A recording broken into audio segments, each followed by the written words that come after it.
I have a question. Phone rings. You're the front office of the Lakers. We want to give you Dillon Brooks, but we'd like Austin Reaves. Are you taking that? In a heartbeat. Okay. Wow. You are out of your mind. The Lakers just got offered a trade that has the entire basketball world losing their minds.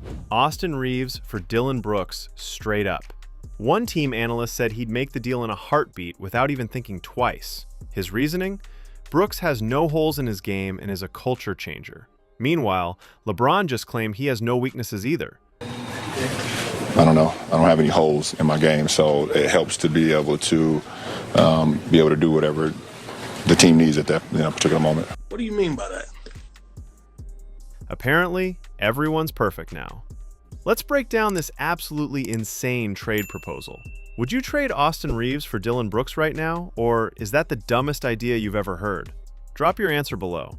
So apparently there's a trade proposal floating around that would send Austin Reaves from the Lakers to the Phoenix Suns in exchange for Dillon Brooks. And one analyst on a sports show said he would make that trade in a heartbeat. I have a question. Phone rings. You're the front office of the Lakers. We want to give you Dillon Brooks, but we'd like Austin Reaves. Are you taking that? In a heartbeat. Okay. Wow. You are out of your mind. No chance. He's a culture changer, Dillon Brooks. He's a culture changer. He's a proven winner. We talk about all the glaring holes when it comes to this Lakers team. He fits exactly what they need right now. He's also averaging about 22, 23, possibly 24 a game. I mean, you're getting a two-way player compared to a one-sided player. Why wouldn't you do it? Not just consider it, not think about it for a minute, in a heartbeat. His reasoning was that Brooks is a culture changer, a proven winner, and fits exactly what the Lakers need right now because he has no holes in his game. Let that sink in for a second. Dillon Brooks supposedly has no holes in his game. This is the same Dillon Brooks who's most famous for talking trash to LeBron James and then getting absolutely torched by him in the playoffs. I don't care, he's old. I poke bears. I don't respect no one until they come. This is the same Dillon Brooks who got run out of Memphis partly because his attitude became too much for the organization to handle. This is the same Dillon Brooks who's averaging about 12 points per game for his career and has never made an all-star team. But sure, no holes in his game. Flawless player. Perfect basketball specimen. Let's start with why this trade proposal even exists. The Lakers are currently 22-11, sitting third in the Western Conference. They've got the offense figured out with Luka Doncic averaging around 35 points per game and LeBron still contributing. But their defense is a disaster. They're ranked 24th or 25th in the league defensively, which is absolutely terrible for a team with championship aspirations. When you're that bad on defense, you're not beating teams like Oklahoma City or San Antonio in a playoff series. And I think the glaring issue with this team is defense. Obviously, they have all the offense in the world. They have one of the best offensive young stars in the league in Luka. But speaking on that same star, he's probably one of the worst defenders and help side defenders in the league as well. Defense is their problem. It's nothing to do with the offense. It's nothing to do with chemistry. It's literally the defensive side of the ball, and until that's addressed, they'll continue to be a middle of a pack team. So the thinking goes, we need more defense, less offense. Austin Reaves is a good offensive player, but not a great defender. Dillon Brooks is supposedly this elite defender who can also score when needed. Therefore, trading Reaves for Brooks fixes the defensive problem while maintaining enough offense because Luka and LeBron can still score. On paper, the logic kind of makes sense. In reality, it's absolutely bonkers. There they are, right there, an elite offensive team. Austin Reaves has been great. He's obviously been out. I think he's out even 2 or 3 more weeks, so that's not going to help. You know what you get when you have a Luka Doncic offense. It's a lot of dribbling, it's a lot of usage rates, a lot of ISO, it's a lot of standing around for other guys that have to be able to catch and shoot or catch and kind of go off the catch, get downhill, make plays, or just catch and shoot. And that's the kind of what the offense is right now. It's not a lot of movement, it's a lot of pick and roll, it's a lot of ISO. So when you have this kind of stagnant offense sometime and it's so dominated by one guy, kind of like James Harden's type of offense back in the day, it's hard to get in that rhythm. It's hard for everybody to get touches and feel involved. And then on the defensive end, they're really bad. They are the 24th to 25th, worst defense in the NBA, so they're not getting stops. If I was them, I would be, when you have a guy like Luka and Austin Reaves who aren't the best defenders in the world, you have to surround them with other elite wing defenders. Let's talk about Austin Reaves first, because apparently we're just ready to throw this man away like he's nothing. Reaves has been one of the Lakers' most consistent players over the past couple of seasons. He's averaging around 15 points and 5 assists this year before getting injured. He's a smart player who understands how to play off of stars like Luka and LeBron. He can shoot, he can pass, he can handle the ball, and he makes good decisions. He's also on a very reasonable contract, which matters for team building. Reaves isn't an elite defender, but he's not a complete liability either. He tries hard, he's in the right positions most of the time, and he understands team defense concepts.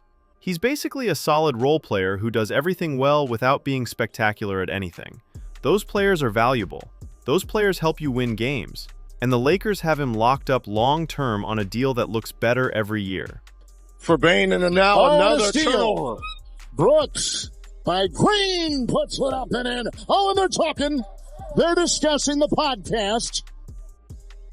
Now let's talk about Dillon Brooks, the man who apparently has no holes in his game.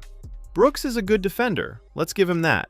He's physical, he's annoying to play against, and he can guard multiple positions. When he's locked in defensively, he's genuinely impactful. But the idea that he has no weaknesses is laughable.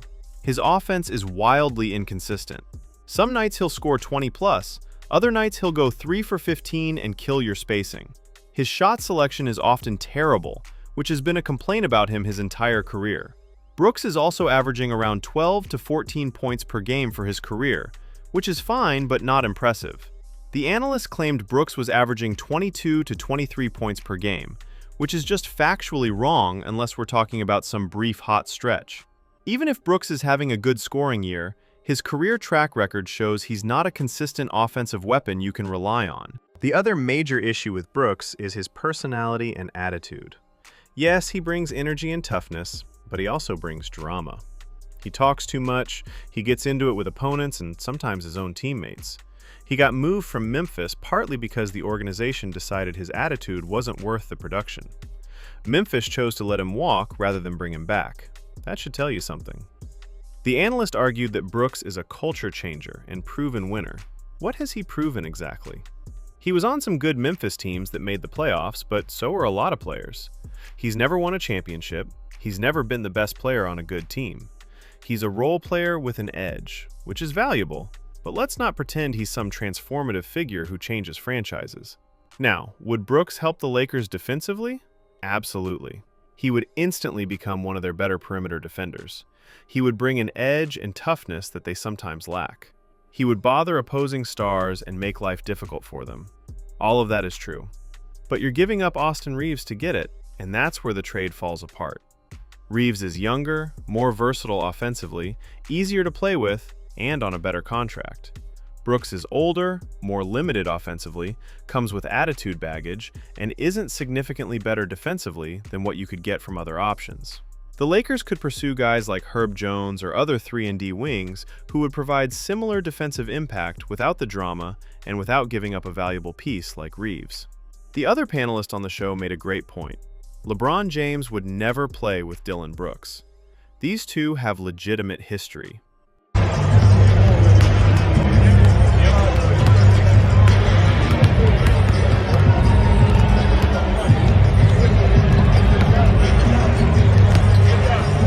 Here Brooks talked trash about LeBron during playoff series.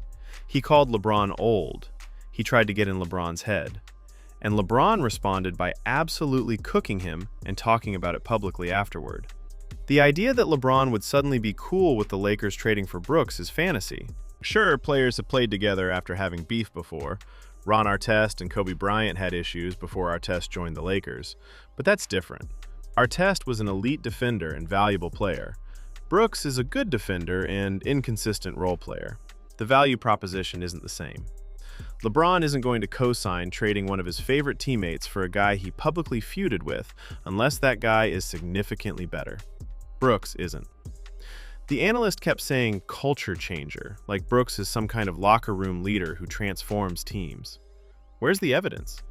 Memphis got better defensively when he was there, sure, but they also moved on from him without much hesitation. Phoenix signed him, and they've been fine, but they're not contenders, and Brooks isn't the reason they're winning games. The whole culture changer narrative seems based more on vibes than actual evidence. Let's also address the idea that the Lakers are too heavy on offense and need to sacrifice some scoring for defense. That's partially true, but you don't fix that problem by trading your third or fourth best offensive player for a guy who's going to score less efficiently. You fix it by getting role players who can defend without requiring significant offensive touches.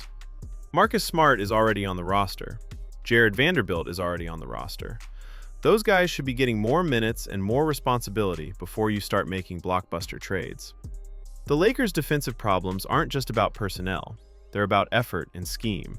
Luka Doncic takes possessions off defensively. LeBron James is 41 years old and can't defend at an elite level for 35 minutes anymore. Those are your two best players, and they're both defensive liabilities to varying degrees. Trading Austin Reaves for Dillon Brooks doesn't fix that. You're just rearranging deck chairs on the Titanic.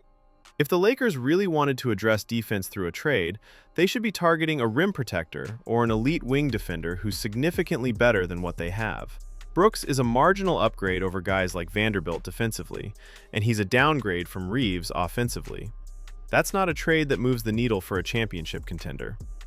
The analyst also said Phoenix would make this trade in a heartbeat, which is irrelevant because Phoenix isn't involved in this scenario. But even if they were, of course they would trade Brooks for Reaves. Reaves is the better player with more value. That should tell you everything you need to know about whether the Lakers should make this trade. If the other team would obviously do it, you probably shouldn't. Another argument made was that Brooks can turn into a 3-and-D guy who can give you 20 points when needed, but also be a disruptor defensively. Except Brooks has been in the league for several years now, and that's not who he is. He's not suddenly going to become a more efficient, disciplined player just because he joins the Lakers. Players are who they are by this point in their careers. Brooks is a streaky scorer who plays hard-nosed defense and talks too much. That's his identity. The comparison to guys like Herb Jones is interesting because that's actually the profile the Lakers should be targeting. Jones is an elite defender who doesn't need the ball offensively and plays within himself. He would fit perfectly next to Luka and LeBron. But Jones isn't available, and even if he were, New Orleans would want more than Austin Reaves in return. So, the Lakers are stuck trying to find value in the trade market, and apparently some people think Dillon Brooks is the answer. Let's talk about fit for a second. Brooks is a good defender, but he's also a high-usage player offensively for a role player. He likes to have the ball. He likes to create his own shots. That doesn't fit well with Luka, who dominates the ball and needs shooters and cutters around him. Reaves is perfect for that role because he can catch and shoot, he can make quick decisions, and he doesn't need plays called for him to be effective. Brooks would require touches and opportunities that take away from the stars.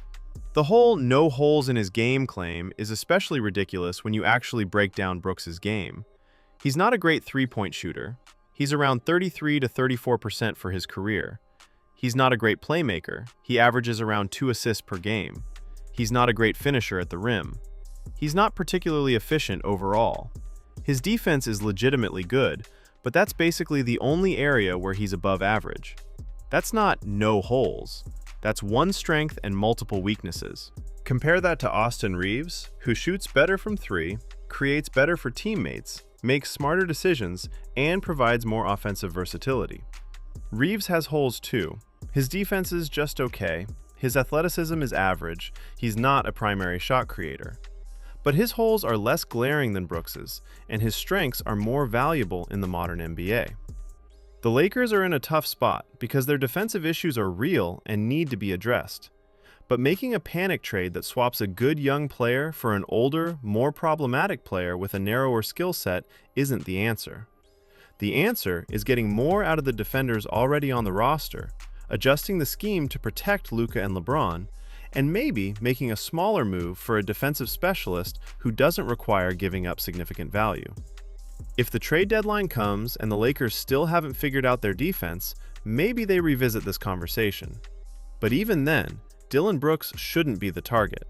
There are better defenders available who don't come with the baggage and limitations Brooks brings. The Lakers should be aiming higher if they're going to move a piece like Austin Reaves. Trading Austin Reaves for Dillon Brooks would be one of the dumbest moves the Lakers could make. Brooks is a good defender with major offensive limitations and attitude issues.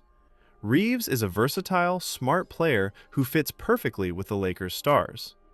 Just because someone claims Brooks has no holes in his game doesn't make it true. If this breakdown made sense, hit that like button and subscribe for more reality checks.